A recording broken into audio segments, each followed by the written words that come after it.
এই সুখবর উড়ে এলো।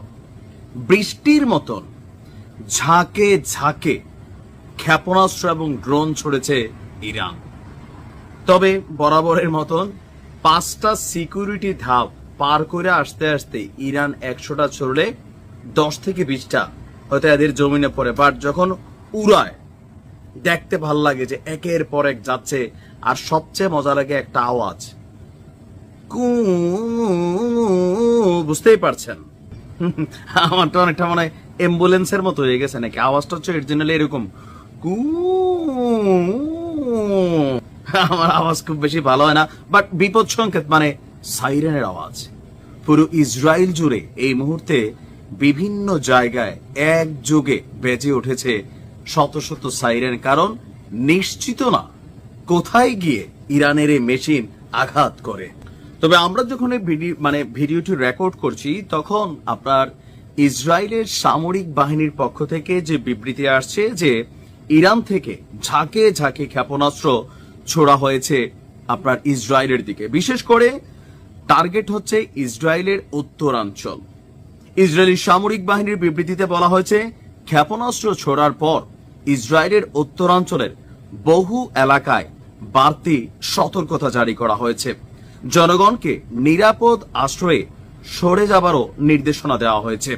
আর খবর হচ্ছে আল জাজিরা, হামলা ঠেকাতে ইতিমধ্যেই ইসরায়েলের প্রতিরক্ষা ব্যবস্থা কাজ করছে। একই সঙ্গে ইসরায়েলের সাধারণ জনগণদেরকে নির্ধারিত আশ্রয় কেন্দ্রে যাওয়া সক্ষম না হলে বাড়ির নিচে কি বলা হয় যে বিদেশে যখন বাড়ি তৈরি করা হয় ম্যাক্সিমাম বাড়ির নিচে কিন্তু এক ধরনের বেসমেন্ট থাকে। বাংলাদেশে যেমন বহুতল বাড়ির নিচে দেখবেন যে পার্কিং করে অথবা বিভিন্ন মার্কেটে পার্কিং করে, যেটা বেসিক্যালি কংক্রিটের তৈরি হয়। যারা বিল্ডিং টিল্ডিং করছেন আইডিয়া আছে। মাটির নিচে যে কোনো তালা করলেই 10 ইঞ্চি, বাংলাদেশে 10 ইঞ্চি করে, পৃথিবীর অনেক দেশে এটা 20 ইঞ্চি 30 ইঞ্চি পর্যন্ত ভবনের সাইজ অনুযায়ী পুরা কংক্রিট ঢালাই দেয়, যেখানে ছোটখাটো ক্ষেপণাস্ত্র ছড়লেও আপনি সেখানে নিরাপদ থাকবেন। তো ইসরায়েলের সেনাবাহিনীর বক্তব্য যে নাগরিকরা নির্দিষ্ট আশ্রয় কেন্দ্রে যেতে না পারলে যার যার বাড়ির বেসমেন্টে আশ্রয় নেবার জন্য এবং পরবর্তী নির্দেশ না দেওয়া পর্যন্ত সেখান থেকে যেন তারা বের না হয়। বলা হচ্ছে ইরানের রাষ্ট্রীয় television Islamic Republic of Iran Broadcasting এ যে অভিযান চালিয়েছে ইসরায়েল, তার পাল্টা জবাব হিসাবে আপনার এই ক্ষেপণাস্ত্র বৃষ্টি ছড়েছে। অপরদিকে ইরানের সশস্ত্র বাহিনী এই অভিযান চালানোর পরে 2টা বার্তা দিয়েছে ইসরায়েলিদের উদ্দেশ্য করে। গতকালকে থেকে কিন্তু আমরা এই দৃশ্যপট দেখছি। নিজেদের নিরাপত্তার কথা মাথায় রেখে ইসরায়েলিদেরকে সামরিক এবং বৈজ্ঞানিক স্থাপনা 2টা জায়গাকে টার্গেট করছে ইরান। সামরিক এবং বৈজ্ঞানিক স্থাপনা থেকে সরে যেতে বলছে ইরানের সশস্ত্র বাহিনী।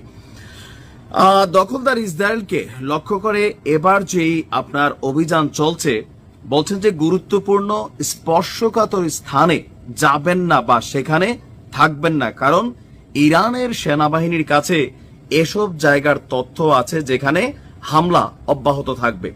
এখন এখানে বৈজ্ঞানিক বিষয়টা কেন আসছে? এই কারণে আসছে যে ইসরায়েল এই অভিযানের মাধ্যমে ইরানের প্রায় 12 জন পরমাণু বিজ্ঞানী, যারা প্রথিতযশা এবং কি দেশটির খুবই বড় মাপের পরমাণু বিজ্ঞানী, তাদেরকে কিন্তু টার্গেট কইরা শাহাদাত করে দেওয়া হয়েছে। তো সেই জায়গা থেকে বোঝাই যাচ্ছে ইরান পাল্টা অভিযান যেগুলো চালাচ্ছে, এর মাঝখানে ইসরায়েলের যে বৈজ্ঞানিক স্থাপনা বা গবেষণাগার, এগুলোকেও কিন্তু ইরান টার্গেট করেছে। হ্যাঁ, গভীর রাত থেকে চলছে ক্ষেপণাস্ত্র বর্ষণ। ইনশাআল্লাহ সুবে সাদিক হতে হতে হয়তো আরো অনেক কিছু হবে। ট্রাম্প যখন এই কথা আবার রিপিট করেছে যে ইরান পরমাণু এটা করতে হবে, নতুন করে এগুলো শুরু করতে পারবে না, যদি করে তাহলে আবারও ইরানে হামলা চালাবে। বাট ইরান বলছে আমরা পরমাণু কর্মকাণ্ড বন্ধ করব না, নতুন করে শুরু করার জন্য রিপেয়ারিং, ম্যাটেরিয়ালস কালেকশন বা নকশা, অবকাঠামোগত বিষয়, প্রযুক্তি তারা সব ব্যবহার করছে। এর মাঝখানে একটা আলোচনা ছিল যে ইরান সম্ভবত থেমে যাবে। আন্তর্জাতিক আণবিক যে সংস্থা আছে বা জাতিসংঘের পরমাণু যে সংস্থা আছে, এরাও ভাবছিল একটু এখানে গিয়া ধরেন খেলাধুলা করবে, বাট তো এখন আজকে আমি গতকালকে বলছিলাম যে ইরানের সর্বোচ্চ পার্লামেন্টে এই যে বিদেশি আব্বারা খাইয়া দাইয়া কোনো কাজ নাই, আছে না গ্রাম এলাকাত কিছু দুইজনে কথা কইতেছে কাটাকাটি, কি তো কিটা, হ্যাঁ ডাক দিয়ে কুবুদ্ধিতে, এরকম কুবুদ্ধিদাতা কিছু সংস্থা আছে সারা পৃথিবীতে, এদেরকে পশ্চিমারা গনেই না। জাতিসংঘ, এটি বাংলাদেশের সাথে অনেক কিছু, কিন্তু ইসরায়েল গনে খাটি মাটি উড়াই দিছে। তো সেই জাতিসংঘের গইনার কি হবে বিভিন্ন ইস্যুতে। দর্শক, জাতিসংঘের পরমাণু সংস্থার সঙ্গে সম্পর্ক স্থগিত করার সিদ্ধান্তটা নিতে যাচ্ছিল শুনছিলাম, বাট আজকে ইটস ডান, আলহামদুলিল্লাহ। জাতিসংঘের পরমাণু শক্তি সংস্থার সঙ্গে সম্পর্ক স্থগিত করেছে ইরান। দেশটির সর্বোচ্চ ধর্মীয় নেতার আওতাধীন সংস্থা গার্ডিয়ান কাউন্সিল ইরান, মানে খামেনি সাহেবের নেতৃত্বে, তিনি হচ্ছেন এটার মুরব্বী, এবং আরো বেশ কিছু সাব মুরব্বী আছে যারা ইরানের গার্জিয়ান হিসাবে কাজ করেন সিদ্ধান্ত প্রণয়নের বেলায় বা গ্রহণের বেলায়। তো আল জাজিরার প্রতিবেদনটি বলছে যে ইরানের গার্ডিয়ান কাউন্সিলের থেকে তথ্য হচ্ছে ইরানের পার্লামেন্টে এই সংক্রান্ত একটা বিল পাস হয়েছে, এরপর আজ এটি কাউন্সিল অনুমোদন করছে। এর ফলে আইএই এর সঙ্গে ইরানের সম্পর্ক আনুষ্ঠানিকভাবে স্থগিত করা হলো।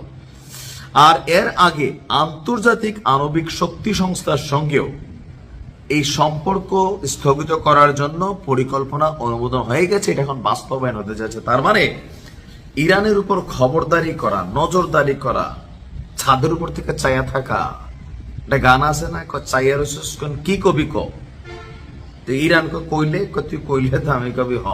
তো যাই হোক, ওই গানটার কথা আমার মনে হইলো যে চায়া চুয়া থাকার দিন শেষ, ইরান খেলবে, ইরান করবে, তোমরা চেষ্টা করো থামাইতে, ইনশাল্লাহ পারবে না।